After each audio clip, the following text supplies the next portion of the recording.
welcome to the extraordinary meeting that's been called for tonight.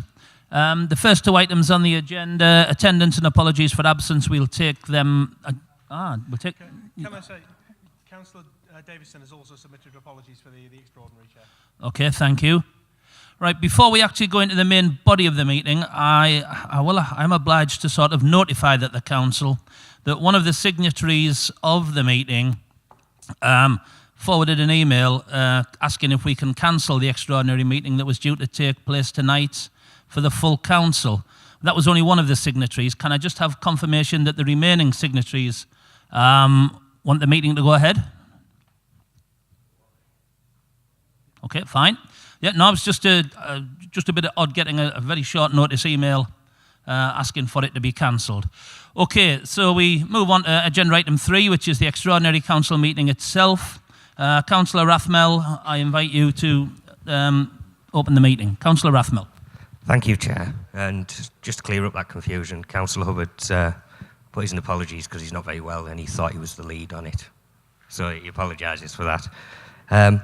This meeting's quite simple. It can be broken down into 2 bits. One bit we don't need to look at, and that's that as the letter was submitted, we, the undersigned, request, in accordance with the Constitution, meeting of the full council to debate the increase to the school meals, which was purported to have erroneously been published as an officer-delegated decision, and it was actually alleged that it was a full council decision, that every member in this room actually agreed to an increase on the school dinners, with the exception of myself, my colleagues and others that voted against the budget. We'd like to debate the financial hardship that the authority are placing upon the residents of the town. Well, again, because it's been withdrawn at the 11th hour, the price increase, I think we can remove that.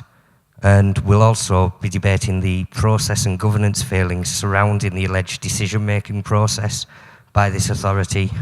Well, I think that's actually the key crux of the matter, because it's quite clear that this was not erroneously published as an officer-delegated decision, because even when the budget was referred to, the supporting documents, and it was referred on to the monitoring officer, there was no evidence that the members who voted in favour of the budget had actually voted in favour of the increase, unless my Labour colleagues would like to correct me.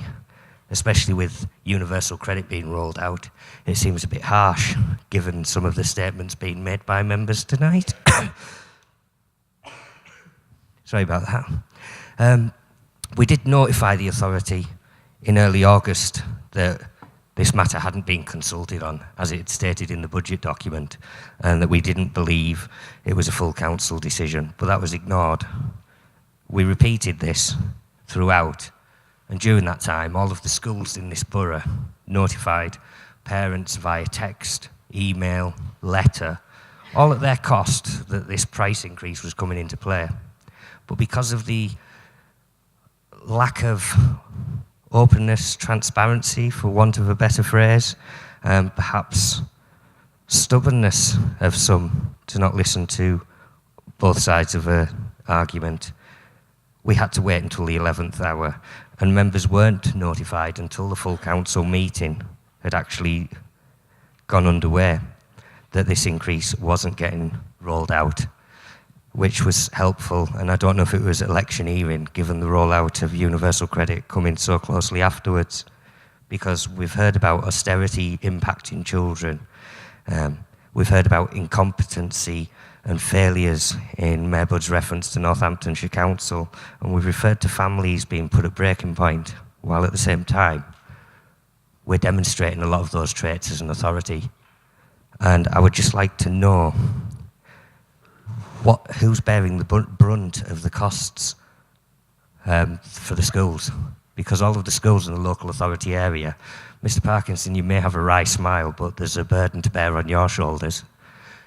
The fact is, who's bearing the cost? Because they've had to write to those same parents, text them and email them and notify them that this cost isn't going ahead.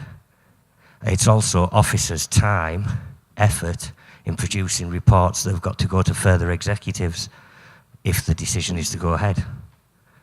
So when are we going to get a grasp of basic concept of consultation.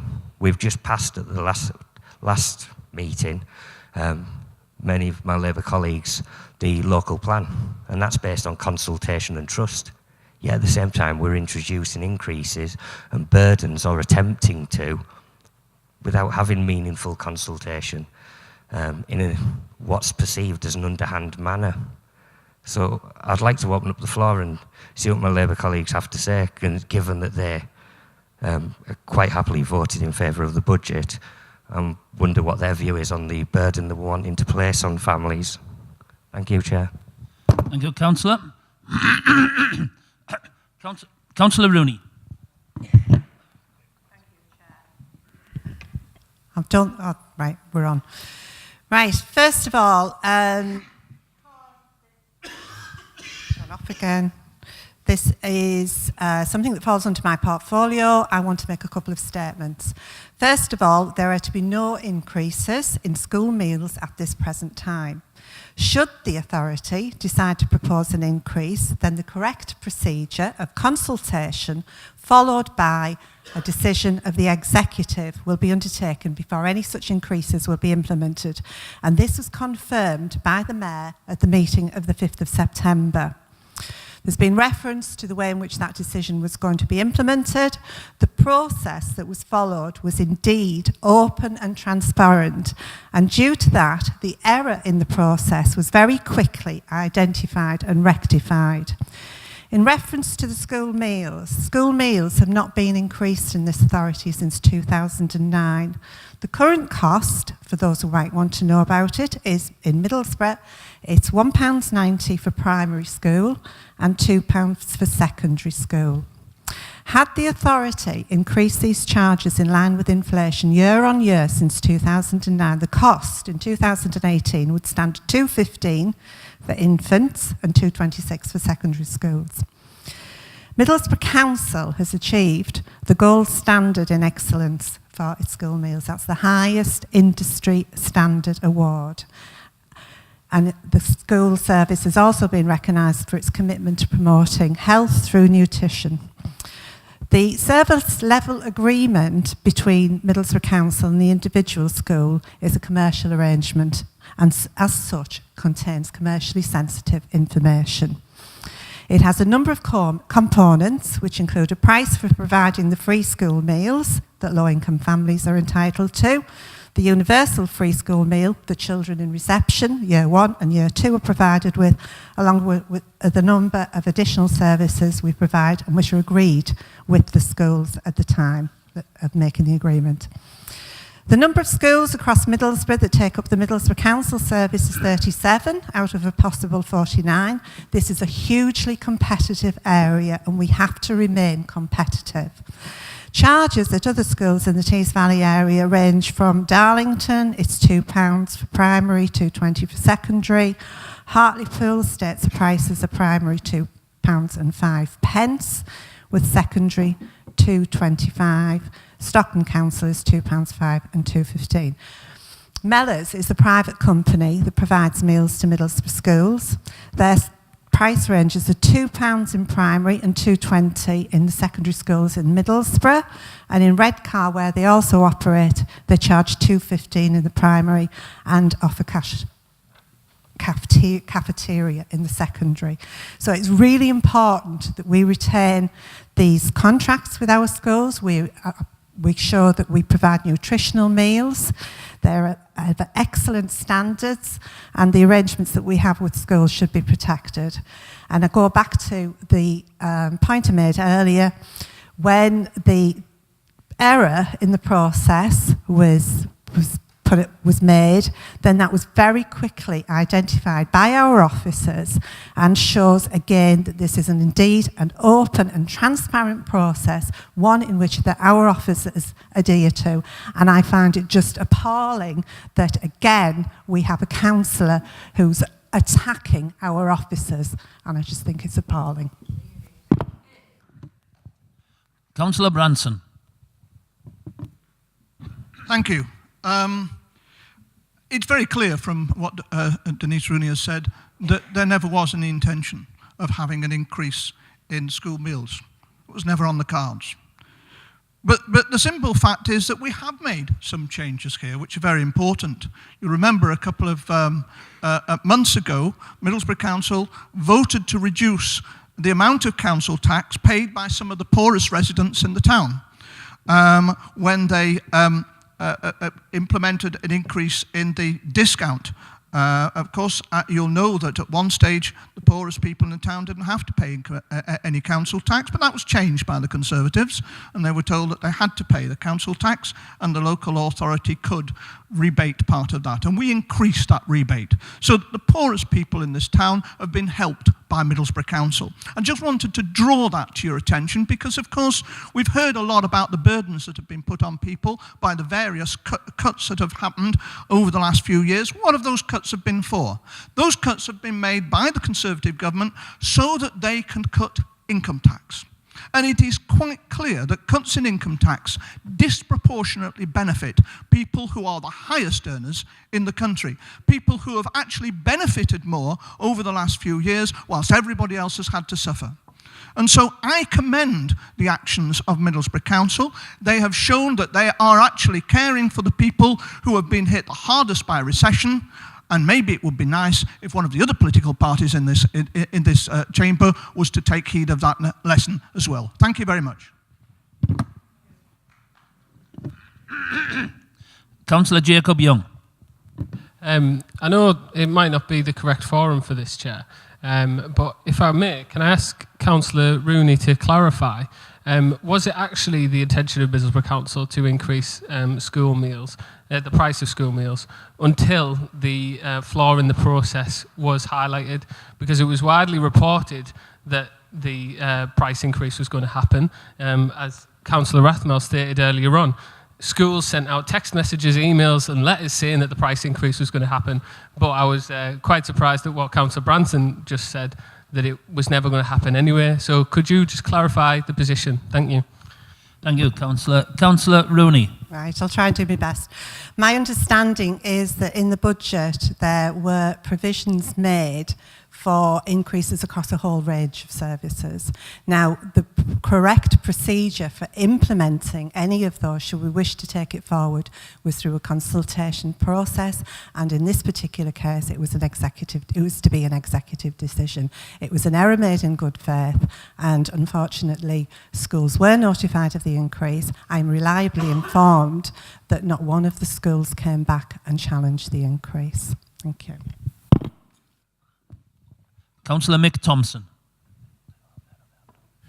Thank you, Chair. I'm going to have to suspend my real belief and give the benefit of the doubt to the purpose of this this issue that we're looking at in the extraordinary meeting, because quite clearly there's an obsession with the process here, and there's an obsession with officers and the way that the organisation's managed. It's an obsession that's almost unnatural. And the increase, or the proposed increase, or whether the increase was going to happen or not, was almost secondary in the comments that we've just heard, in a very lengthy contribution, which was all about the process, the undermining of the confidence of people in this organisation, the suggestion that decisions are not transparent. Yes, I can understand you feel very uncomfortable with that, because you've got some form, haven't you, to be fair? Chair, if I might finish. The point that I'm making, Chair, is that the contribution that we've had has been about process and not about the suggestion that the increase in the school meals, if that was going to happen, would fall on the shoulders of those who can't afford it. Because we could have had an extraordinary meeting about the fact that free school meals are being withdrawn under government proposals. We could have had a debate about that, and you could have got really angry about it and had a go at Conservatives or whatever, but you chose not to do that. But I'll make this other point as well, that this Labour Council is having to deal with these horrendous cuts that we've been talking about today, and you might poo-poo that, and you might say that you would make other decisions. The fact of the matter is, the responsibility for managing this town and this organisation lies with the Labour Council.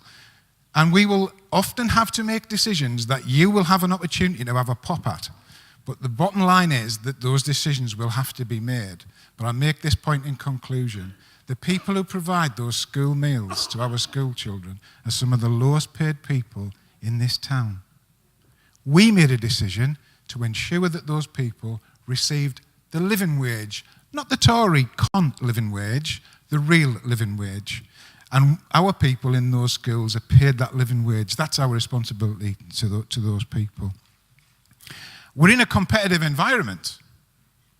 Now, I don't think we should be in a competitive environment when you're providing food for kids so that they can study with a full belly instead of coming to school half-starved.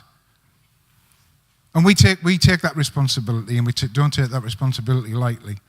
But we're in a competitive environment, and I don't know, and I'm flying a bit of a kite here, but I don't know what those private sector providers are providing.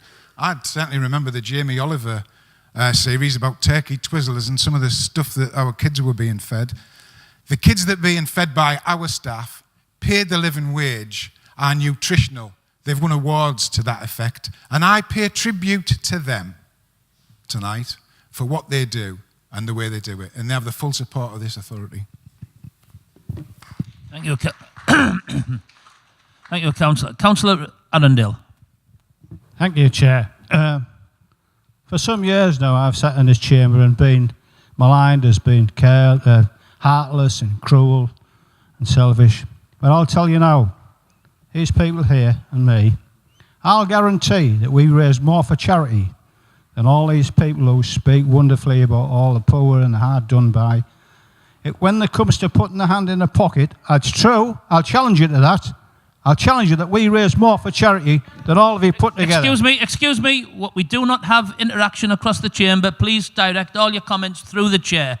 Everybody here has now been a councillor for 3.5 years at least. Yes. And we all know the rules. We don't have interaction across the floor. I just thought I need to make that point because, as I say, it's fair enough to talk the talk, but you've got to walk the walk. It's all well and good talking about the poor, downtrodden and all this, that and the other, but you've got to do something about it. You choose to do it through politics and speeches. We happen to do it by putting our hands in our pockets and working for the poor. Thank you, Chair. Thank you, Councillor. Take your pick. Okay, I'll start with Councillor Lawi first. Thank you, Chair. I'm quite appalled to think that anybody in here should think that any of our Labour members doesn't care desperately about the plight of our underprivileged citizens in this town. We care desperately. I don't know if you realise that in the free school meal service, 5,824 free meals were served in September, up to September 17. And there's an 11% increase year on year of people who are desperately needing free school meal provision.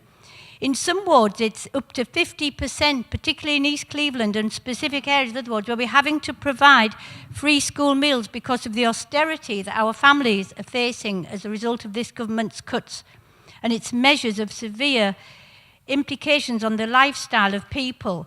And I don't know if you realise how much we care about what our underprivileged children are eating during the summer holidays when they haven't got access to free school meals.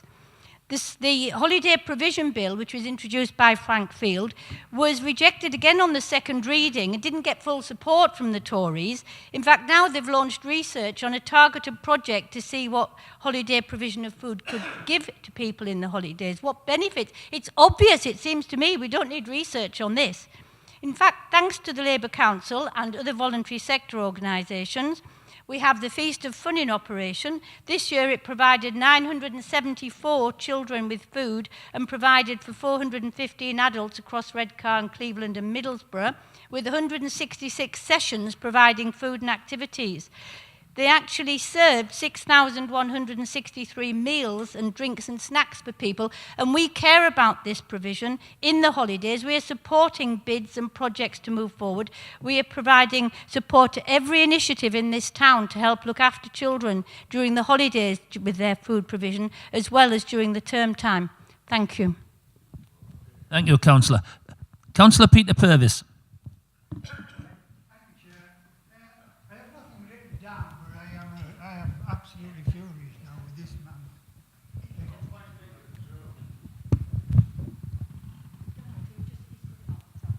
Well, I don't want that. What I want to do is, I want to put this Peter, Councillor, please, through the chair. Same for everybody, same all round. Please speak through the chair. Right, he accuses us of not walking the walk and how much money have we raised and how much money have they raised. I want to ask him, it's as simple as this and as concise as this. How much money have you raised? And I want to tell this man, long before, well, slightly before I was a councillor, I was an activist for the community. And I raised and leave it into this authority £160,000 by my own efforts. And that's what I did. What do you do? Okay, right. I think we'll fair point made, but we'll leave that one go. We do not want to be having a debate about who's raised this and who hasn't raised that. I'm happy for what's been said. No, I'm not happy with what's been said, but I think we'll move on. Councillor McGee. Thank you, Chair. Just with reference to points that were made about families at breaking point, I work very closely with many schools in this town, and our schools are very, very concerned about the plight of some of the children in those schools and the pressures that are being faced by those parents. Now, at a scrutiny panel yesterday, the Children and Young People's Social Care and Services Scrutiny Panel, who were looking at early help in the town, we heard at that panel that the schools are working very closely with our early help services and that additional support is being brought in, funded by the Schools Management Forum, which is schools' budgets, that they wish to work with this local council very closely to support the welfare that we offer to our children through the school's provision. Because what we saw yesterday from those statistics was that the referrals that are coming into our early help services are mainly coming through our schools. And I know from personal experience that our schools need additional support. We've done remarkably well in this authority that our schools have retained their parent support advisors who are non-teaching staff who concern themselves with the welfare of the children in their schools. And head teachers say to me they cannot manage without the support, that additional support for their families, so that our children can attend school and attend school ready to learn and able to learn. Today I was in one of those schools where we were discussing pressures on parents who are below the threshold for free school meals to actually be able to pay for those meals. One thing for sure, we do not see a child go hungry in any of Middlesbrough's schools. So I would say to you that our schools are working very closely with our early help services, and I was very pleased to see that additional provision that's going to be going in, working very closely with our schools to make sure that we offer additional welfare support to our families out there, and we recognise that the support that they will need is very likely to increase when universal credit is introduced for our families. Thank you. Councillor Matthew Story. Thanks, Chair. I wasn't really planning on saying anything. I'll be as brief as possible because I know people want to get home. Charity's been mentioned tonight, just now, and I'm not going to get into the whole who's done what and who hasn't. But it's a classic kind of diversionary tactic of people, especially on the right of British politics, and let's be honest about it, we don't do it. People on the right of British politics do it a lot. Because if you talk about charity a lot, and if you say, I give money to charity and I do this and I do that, it detracts attention away from the fact that charities themselves say they cannot provide the level of services that the public sector can no longer do because of cuts. The state has to provide a certain level of services. There is a base level that the state has to provide those services at, and they struggle to do so because of cuts. And charities can go so far, and it's all very worthy, but they can't do everything. And when we talk about what people give to charity, there's a lot of statistical analysis that shows that the people who give the most to charity are the people who have the least. People who earn the least give more to charity than people who earn a lot. And that's important because it shows how generous people on the breadline are. People who struggle will give more to charity than others. And I'm sorry, but yet again, I feel like I have to repeat myself here. Being a councillor, for some people in here, it's like an out-of-body experience. It's as if you have absolutely no control over your actions or the responsibility that you have as elected members in this place. And I think it's really important that we stress that for people on YouTube and wherever else people might watch this. Your party is in government, okay? All of you sat there, your party's in government. When our party was in government, there were Labour members who sat up there on the executive, and when the Labour government did something they didn't like, they said so, and they criticised, and letters were written, and things were done to say, you're going wrong here. You have a responsibility to stand up and be brave and say, we do not agree with something that my government is doing. You can do that. You can all do that if you want to. And you've heard all the arguments tonight about universal credit. You've heard all the arguments about cuts so many times. There is no harm, there is no foul in you standing up and saying you're going wrong. You can stop. You can do that. And some members of Parliament in the Tory party do that. They bravely stand up and they show that they care and they show that they don't think the government's doing things in the right way.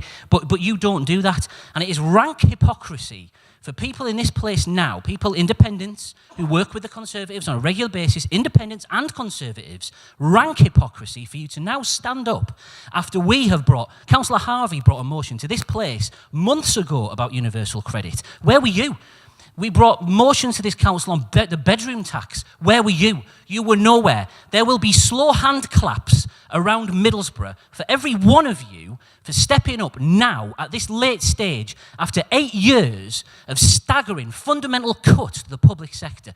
After 8 years of inflicting poverty on people in this town to a massive extent, to have suddenly noticed hardship in this town. How dare you step up and do that now? This place is a place where we can all avail ourselves of the pulpit to say things are wrong in this town and they can be changed and the government is making mistakes and you can fix them. But you choose not to do so, and shame on you for that.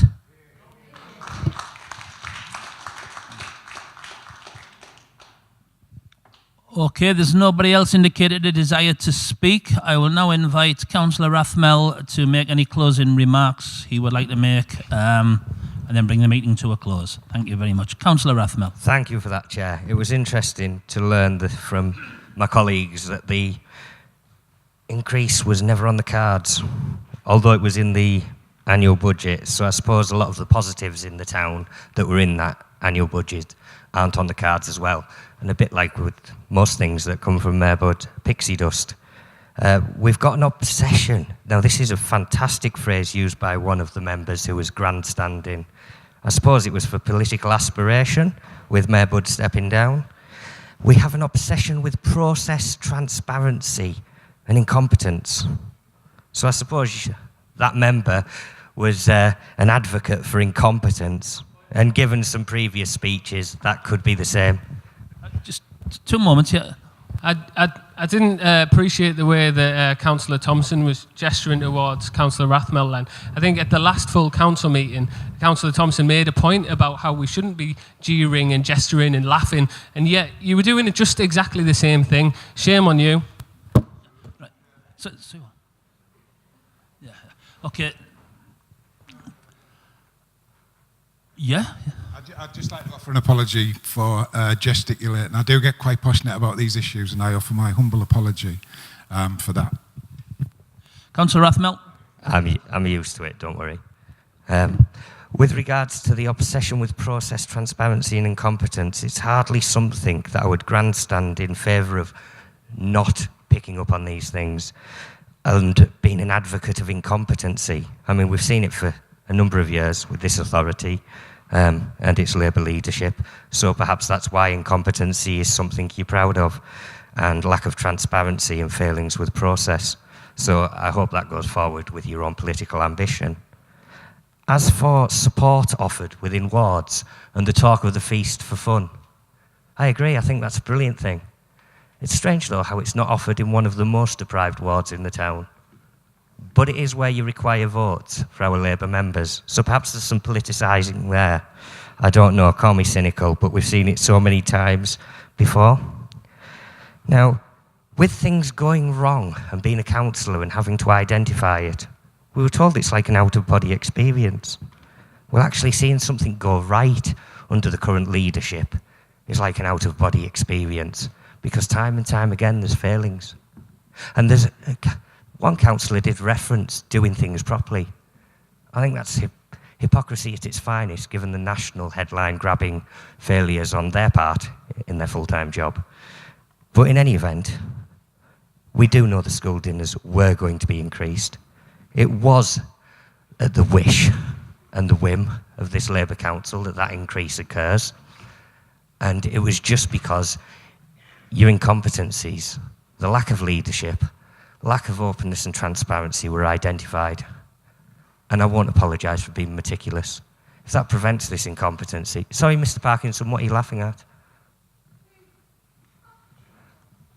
Yes, I thought you wouldn't because the incompetency stemmed from Councillor, yourself. this is a meeting of councillors and council officers are in attendance. They are not allowed to contribute to the Sorry, meeting. Chair. I would just like to point out somebody in the room who's noted for incompetency was laughing. And at that point, I'll close the meeting because it's quite clear our Labour colleagues aren't interested. Right, that being the conclusion of all business, I'd like to bring this meeting to a close. Thank you for your attendance and wish you all a safe journey home. Good night.